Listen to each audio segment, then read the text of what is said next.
PM Kisan আঁচনিৰ ধন ঘূৰাই দিব লাগিব। 18টা কিস্তিৰ ধন ঘূৰাই দিব লাগিব PM কিষাণ আঁচনিৰ ভুৱা হিতাধিকাৰীসকলে। সময়মতে ঘূৰাই নিদিলে মহা বিপদত পৰিব PM কিষাণ আঁচনিৰ ধন লাভ কৰা ভুৱা হিতাধিকাৰীসকলে। আজিৰ এই ভিডিঅ'টোত আলোচনা কৰিম PM কিষাণ আঁচনিৰ কোনসকল হিতাধিকাৰীয়ে টকা ঘূৰাই দিব লাগিব। নমস্কাৰ বন্ধু বান্ধৱীসকল, আশা কৰোঁ ভালে আছে। প্ৰথমে ডিজিটেল ভক্ত চেনেলৰ পৰা আপোনালোক সকলোকে ৱেলকাম জনাইছোঁ।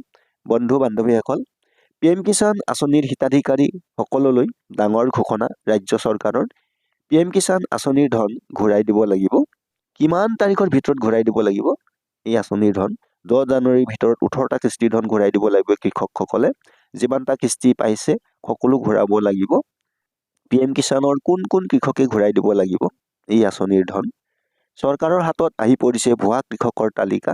অসমতো বহু ভুৱা কৃষকে ভুৱা নথিপত্ৰ জমা দি দৰিদ্ৰ কৃষকৰ ধন লাভ কৰি আছে। ভুৱা কৃষকসকলে বিপদত পৰিব যদি সময়মতে টকা ঘূৰাই নিদিয়ে। ভুৱা নথিপত্ৰ জমা দি কৌশলেৰে PM কিষাণ আঁচনিৰ ধন আত্মসাৎ কৰি আহিছে। সকলো জিলা কৃষি বিষয়ালৈ অসম কৃষি সঞ্চালকালয়ৰ পৰা পত্ৰ প্ৰেৰণ কৰা হৈছে। নিজ নিজ জিলাত থকা ভুৱা হিতাধিকাৰীক চিনাক্ত কৰিবলৈ নিৰ্দেশ দিয়া হৈছে। ভুৱা হিতাধিকাৰীসকলক কেনেকৈ চিনাক্ত কৰিব তাৰো নিৰ্দেশনা দিয়া হৈছে ইতিমধ্যে। যিসকলৰ নামত চৰকাৰী কৃষিভূমি নাই সেইসকল হিতাধিকাৰী ঘূৰাই দিব লাগিব আঁচনিৰ ধন। নিজৰ নামত কৃষিভূমি নথকা কিন্তু আঁচনিৰ টকা লৈ থকাসকলে বিপদত পৰিব। PM কিষাণ আঁচনিৰ হিতাধিকাৰীসকললৈ ডাঙৰ ঘোষণা ৰাজ্য চৰকাৰৰ।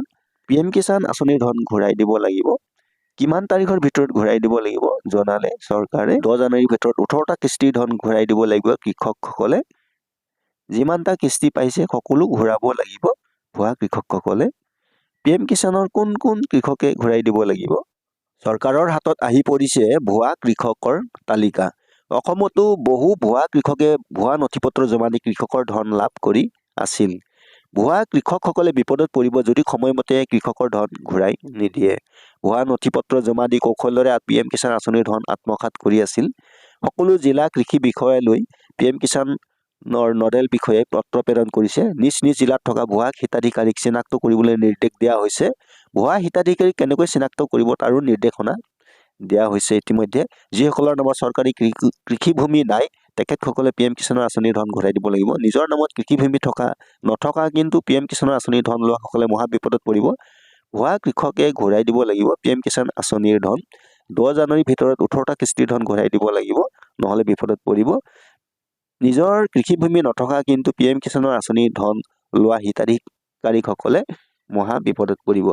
কৃষক বন্ধু বান্ধৱীসকল, যিসকল হিতাধিকাৰীৰ নামত কোনো মাটি নাই কিন্তু ভুৱা নথিপত্ৰ কৌশলেৰে জমা দি দুখীয়া দৰিদ্ৰ শ্ৰেণীৰ PM কিষাণ আঁচনিৰ টকা লাভ কৰি আছে, তেখেতসকলে অহা 10 জানুৱাৰীৰ ভিতৰতে পূৰ্বৰ পৰা পাই থকা কিস্তিৰ ধনসমূহ উভতাই দিব লাগিব।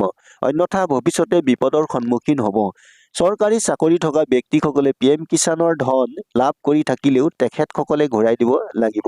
অসমৰ ৰাজ্য চৰকাৰৰ কৃষি সঞ্চালকালয়ৰ পৰা PM কিষাণৰ হিতাধিকাৰীসকললৈ ডাঙৰ ঘোষণা আহিছে।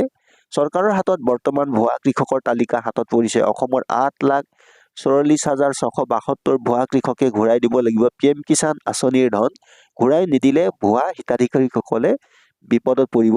আজিৰ PM কিষাণ সন্মান নিধি যোজনাৰ নতুন আপডেট ইমানেই। বন্ধু বান্ধৱীসকল, আজি এই চেনেলত যদি প্ৰথমবাৰ আহিছে তেনেহ'লে আগলৈ নতুন নতুন ইম্পৰ্টেণ্ট আপডেটৰ ভিডিঅ'বোৰ পাই থাকিবৰ বাবে ছাবস্ক্ৰাইব কৰিব।